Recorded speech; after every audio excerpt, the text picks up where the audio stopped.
ሰላም እንዴት ናችሁ? ውድ ተመልካቾቻችን፣ አሁን እጅግ አዳዲስ መረጃዎች ደርሰውናል። እናንተ እስከ መጨረሻው ሰብስክራይብ እያደረጋችሁ ተከታተሉን። በእነጃኒና እና አዶናይ መፈታታቸው ተነግሯል። እንደዚሁም ደግሞ በአውስትራሊያ እጅግ አደገኛ ግድያ ተፈጽሟል። እስራኤላውያን ናቸው የተገደሉ። ስለሱ ሰፋ ያለ መረጃ ይዘንላችሁ ቀርበናል። እንደዚሁም የኮሜዲያን እሸቱ ቤተሰቦች ከፍተኛ የሆነ ችግር ላይ መሆናቸው ታውቋል። ልጁና ሚስቱ ማለት ነው ነግራችኋል። እንደዚሁም ደግሞ የኤርትራ ጉዳይም እንደዚሁ በኤርትራ ከፍተኛ የሆነ እስረኞች መፈታት እየተፈቱ ነው ተብሏል። እንደዚሁም ደግሞ ስለ ስምረት ፓርቲ ነጌታቸው ረዳ ምን አሉ እንነግራችኋለን። እንደዚሁም ደግሞ በትግራይ ክልል ነዳጅ በከፍተኛ ሁኔታ እጥረት ማጋጠሙን 15 ሚሊዮን ነበር በወር የሚያስፈልገው 1 ሚሊዮን ነው እየገባው ተብሏል። እስካሁን የሚገባው ነው የተባለው። ስለ ሰፋ ያለ መረጃ እነግራችኋለን። እነዚህና ሌሎች መረጃዎች እንደዚሁም ስለ አማራ ክልል ጦርነት ጄኔራሉ ምን አሉ እና እነዚህና ሌሎች መረጃዎች ይዘናል። እናንተ እስከ መጨረሻው ድረስ ሰብስክራይብ እና ላይክ ኮሜንት እያደረጋችሁ አብራችሁ እንድትቆዩ እንጠይቃችኋለን። መልካም ቆይታ። በአውስትራሊያ አሳዛኝ አደጋ ተፈጥሯል። 15 እስራኤላውያን ተገድለዋል። በዚህም እንግዲህ ከፍተኛ ቁጣ ተቀስቅሷል የተባለው አይሁዳውያን ወይም እስራኤላውያን በአውስትራሊያ ባህር ዳርቻ በዓላቸውን እያከበሩ ነበረ። በዓላቸው ማለት ነው የሚያከብሩት በዓል አለ። በዚሁ በታህሳስ ወር ያንን እያከበሩ ባሉበት ነው እንግዲህ ተኩስ የተከፈተባቸው። ሁለት ሙስሊሞች ናቸው የተባለው ተኩስ የከፈቱባቸው። እንግዲህ በጋዛ ላይ በምታደርገው ጥቃት በርካታ ሙስሊሞች እንግዲህ ተቃውሞ እንደሚያሰሙ ይታወቃል። ከዚህ ጋር ተያይዞ እንግዲህ ያንን ለመበቀል እንደሆነ ነው እንግዲህ አንዳንድ መረጃ ምንጮች የሚገኙት። በዚህም እንግዲህ 15 ሰዎች ተገድለዋል የተባለው ሩም ሰዓት ተኩስ ነው የተከፈተባቸው። ከዚህ ጋር ግን በተያያዘ የሚገርመው ነገር አንድ ሙስሊም ግን ማለት ነው የእነዚህን ሁለት ገዳዮች እንግዲህ በመቃወም አንደኛውን ከኋላ ተደብቆ በማነቅ እና መሳሪያው በመንጠቅ በርካታ ግድያ እንዳይፈጸም አድኗል ነው የተባለው እና እሱም ከፍተኛ አድናቆ የተችሮ ነው። በዚህም እንግዲህ መሳሪያው ነጥቆታል። በዛም ጉዳት አስተናግዷል። ቆስሏል። ሆስፒታል እንደሚገኝና ቀላል ቀዶ ጥገና አድርጎ አሁን ሰላም እንደሆነ ታውቋል። ዶናልድ ትራምፕ ሳይቀሩ አንድ ሙስሊም አለ እሱን ማመስገን እፈልጋለሁ ሲሉ ገልጸዋል። በርካታ በምስሉ ላይ እንደምትመለከቱት እንግዲህ ቆስሎ ሆስፒታል የሚገኘው ዶናልድ ትራምፕም እጅግ አመስግነውታል። እንደዚሁም የእስራኤል ከፍተኛ ባለስልጣናት እንደዚሁም ደግሞ ባለሀብቶች እርዳታ እያሰባሰቡለት ይገኛሉ። እስካሁን ወደ $300,000 እንደተሰበሰበለት መረጃው ደርሶናል። እንግዲህ ይሄ ሰውዬ በርካቶች እንዳይገደሉ አድኗል የተባለው እና በአውስትራሊያ የተፈጸመው ነገር እጅግ አሳዛኝ ነው የተባለው 15ቱ ህይወታቸው አልፏል። በርካቶችም እንደቆሰሉ የተነገረ ይገኛል። እስራኤል ከዚህ ጉዳይ ጋር ተያይዛ እስካሁን ምንም አይነት መግለጫ አላወጣችም። የአውስትራሊያ መንግስት ግን መግለጫ አውጥቷል፣ ሀዘኑንም ገልጿል። ከዚህ ጋር ተያይዞ ግን ሰፋ ያለ መረጃ የሚወጣ ካለ አደርሳችኋል። ሰበር መረጃ ተሰምቷል። ቲክቶከር አዶናይ ከእስር መፈታቱ እየተነገረ ይገኛል። እንደዚሁም ደግሞ አብራው ታስራ የነበረችው ቲክቶከር ጃኒም ከእስር መፈታቷ ነው የተነገረው። እነዚህ ሁለት ቲክቶከሮች አንድ ሳምንት አካባቢ ሊሆናቸው የተጠጋ ይገኛል ከታሰሩ ማለት ነው። እንግዲህ አሁን ተፈቷል የተባለው ከነዛ ቀደም ብለው የታሰሩት 5 ቲክቶከሮች ግን እስካሁን እንዳልተፈቱ ነው የተነገረው። እነዚህ ባለባበሳቸው ማለት ነው። እነዚህ ግን ሁለቱ አሁን ተፈትተዋል፣ ወደ ቤተሰብ ተቀላቅለዋል። የአዶናይ እናትም እጅግ በእንባና በደስታ ውስጥ ሆና አቀባበል አድርጋለታለች። በርካታ ጓደኞቹም በተገኙበት ቤት አቀባበል እንዳደረጉለት የተለያዩ ቪዲዮዎች በቲክቶከርም በተለያዩ ፕላትፎርም የተዘዋወሩ ይገኛል። እንግዲህ ለአድናቂዎቹና ለወዳጆቹ አብዞ እሱ ሲረዳቸው ለነበሩ ልጆች እንኳን ደስ አላችሁ ማለት እንፈልጋለን። እንግዲህ መልካም ዜና ነው የሰማነው። እንኳን ደስ አላችሁ ማለት እንፈልጋለን። በትናንትናው ዕለት በሰይፉ ሾው ላይ ቀርበው የነበሩት የኮሜዲያን አውራሪስ ባለቤትና ልጅ እጅግ አሳዛኝ ክስተት እንዳጋጠማቸው የተናገሩት ከባለቤቷ መሞት በላይ የባለቤቷ ቤተሰቦች በሁለተኛው ቀን ከቤት እንዳስወጧት፣ እንደዚሁም ደግሞ ባለቤቴ ኮሜዲያን አውራሪስ የሞተ እለት በእለት ሁለት ማለት ነው ስልኮንም እንደነጠቁኝ ጭምር እንግዲህ ሰይፉ ሾው ላይ ቀርባለች። እጅግ የጭካኔ ጥግ እንደተስተናገደብኝ ነው ስትል የገለጸችው። እንግዲህ የእሱ ቤተሰቦች እጅግ አደገኛ እንደሆኑም ጭምር ገልጻለች። ከቤት ከተባረሩም በኋላ እንግዲህ አሁን ውጭ እንደሚኖሩ ቤት አከራይተው ማለት ነው እና ከዚህ ጋር ተያይዞም እንግዲህ ሰይፉ ሾው ላይ ቀርቦ እርዳታም እየጠየቁ እንደሚገኙ ተቆል። ከዚህ ጋር ተያይዞ ልጅቷ ከፍተኛ የሆነ የቶንሲልም እንዳለባት ይታወቃል። እንግዲህ ዶክተር አብይ የሚባለው ከአንገት በላይ ቀዶ ጥገና ስፔሻሊስት ሐኪም እና እሱንም በነጻ እንደሚሰራላትም ይፋ አድርጓል። በርካቶችም እየረዷት እንደሚገኙ ነው እንግዲህ ተነገረ የሚገኘው።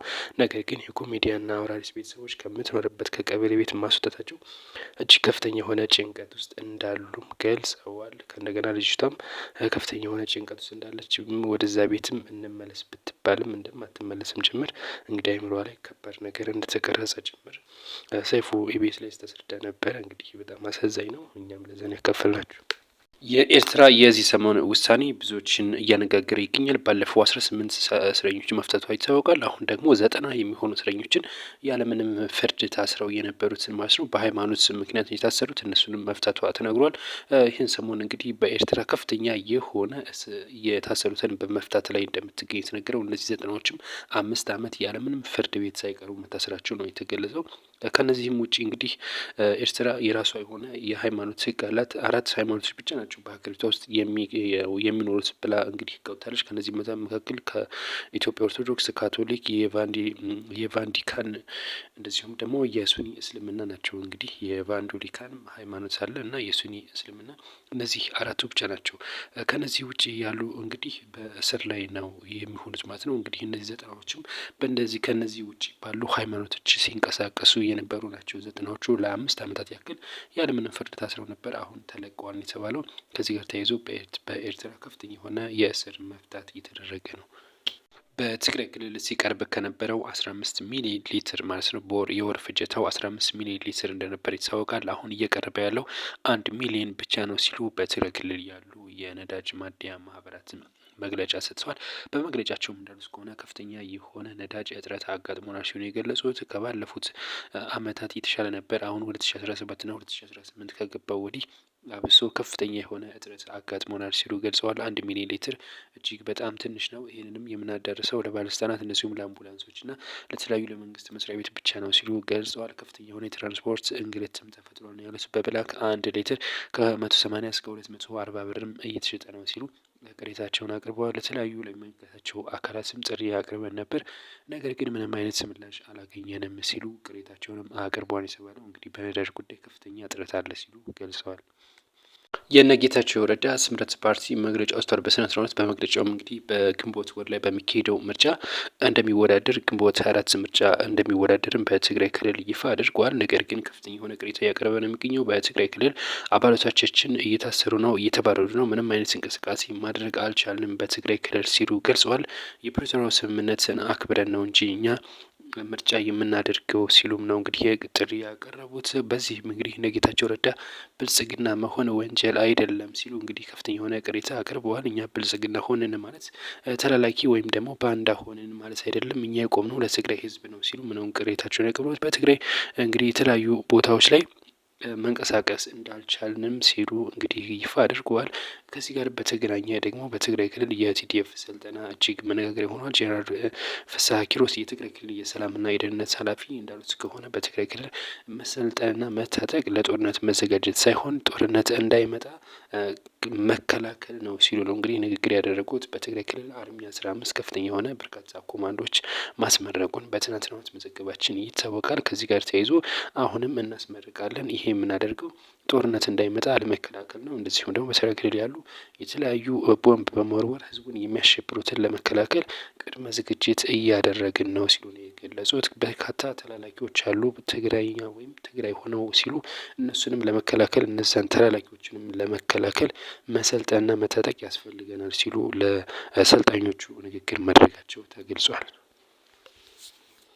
ሌላኛው መረጃችን የሚሆነው ጀነራል መሐመድ ተሰማ ነው። ጀነራል መሐመድ ተሰማ እንግዲህ በአማራ ክልል ባሉ በርካታ ቦታዎች ላይ በአዛዥነት የሚመራ ነው።